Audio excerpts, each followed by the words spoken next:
అందరికీ నమస్కారం. రాశి విచారణ ఛానల్‌కి స్వాగతం. తుల రాశి వారికి జరిగే శుభాలు, అశుభాలేంటో తెలుసుకుందాం. ఈ వీడియోని తప్పకుండా చివరి వరకు చూడండి. ఈ వీడియోని ఇంకా లైక్ చేయకపోతే వెంటనే లైక్ చేయండి. ప్రతిరోజు మీ రాశి ఫలాలు అందరికంటే ముందుగా తెలుసుకోవాలంటే క్రింద కనిపిస్తున్న రెడ్ కలర్ సబ్స్క్రైబ్ బటన్ ని క్లిక్ చేసి ప్రక్కనే ఉన్న బెల్ బటన్ ని యాక్టివ్ చేయండి. అలాగే వీడియోని తప్పకుండా మీ మిత్రులందరితో షేర్ చేయండి. ఈరోజు మీకు ఒక వల్ల శుభవార్త అందుతుంది. ఈ లోకల్లో మీరే అదృష్టవంతులని మీకు అనిపిస్తుంది. మీరు మాత్రం శుభవార్త వినగానే ఎక్కడికి అంతేయడం ఖాయం. ఈ రోజు మీకు మంచి గుర్తింపు లభిస్తుంది. సభలో గౌరవం అందుతుంది. వాతావరణం ప్రకారం ప్రయత్నాలు చేయాలి. ఆహారం తీసుకోవాలి, లేకపోతే మీ ఆరోగ్యం చెడిపోతుంది. శుచి శుభ్రత మీద శ్రద్ధ పెట్టాలి. విధానం మరియు పెట్టుబడి సంబంధిత విషయాలకు డబ్బు ఎక్కువగా ఖర్చు పెడతారు. ఎందుకంటే నష్టాల పరిస్థితి నుండి బయటికి రావడానికి ప్రయత్నించండి. ఆదాయం పెంచడం ఆర్థిక సమస్యలను కలిగిస్తుంది. యువత కుటుంబ వ్యాపారంపై ఆసక్తి చూపుతారు. ఆఫీసులో ఉన్నత అధికారులతో సంబంధాన్ని కొనసాగిస్తారు. వ్యాయామాలపై శ్రద్ధ పెడతారు.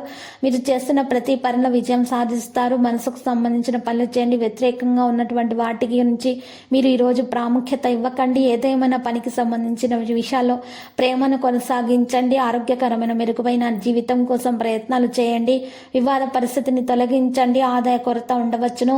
వ్యాపారంలో వేగం పుంజుకుంటారు. ప్రణాళికలు విజయవంతమవుతాయి. సహకారం అందుకుంటారు. అన్ని పనులు మనసు ప్రకారం జరుగుతాయి. అలసట ఉన్నప్పటికీ మీరు ఆనందాన్ని పొందగలుగుతారు. ఇక మీరు మీ యొక్క సంతాన విషయంలో కాస్త జాగ్రత్తగా ఉండాలి. వారి యొక్క విద్య, ఆరోగ్య విషయంలో, ఆహారం విషయంలో శ్రద్ధ పెట్టాలి. మీరు విశ్వాసంతో పనులు చేయడం ద్వారా గందరగోళం తొలగించబడుతుంది. ఈరోజు మీరు వ్యాపారంలో చాలా పోటీ సవాళ్ళు ఎదుర్కోవాల్సి వస్తుంది. ఒక నిర్దిష్ట వ్యూహాన్ని రూపొందించడం ద్వారా పనిచేస్తారు. ఈరోజు మీరు వ్యాపారంలో ఇతరుల జోక్యాన్ని నివారించండి. ఉద్యోగస్తులు ప్రమోషన్ పొందే అవకాశాలు ఉన్నాయి. కొంతమందికి రక్తపోటు, డయాబెటీస్ సమస్యలు తలెత్తే అవకాశాలు కూడా ఉన్నాయి.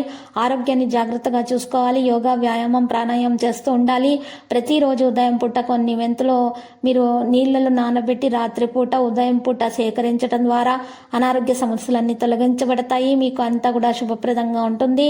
లక్కీ సంఖ్య 84, లక్కీ కలర్ ఆకాశ నీలం. ఇక పరిహారంలో వెంకటేశ్వర స్వామి ఆలయ దర్శనం. ఓం నమో వెంకటేశ అని జపించటం వల్ల మీకు శుభప్రదంగా ఉంటుంది. దోషాలు పరిహారం అవుతాయి. ప్రతిరోజు ఈ విధంగా రాశి ఫలాలు తెలుసుకోవడానికి వీడియోని తప్పకుండా లైక్ చేయండి. క్రింద కనిపిస్తున్న రెడ్ కలర్ సబ్స్క్రైబ్ బటన్ ని తప్పకుండా క్లిక్ చేయండి. లైక్ మరియు సబ్స్క్రైబ్ చేసిన వారికి ఈ రోజు ఏదో ఒక శుభవార్త వినాలని నేను దేవుణ్ణి ప్రార్థిస్తున్నాను. Thank you for watching this video.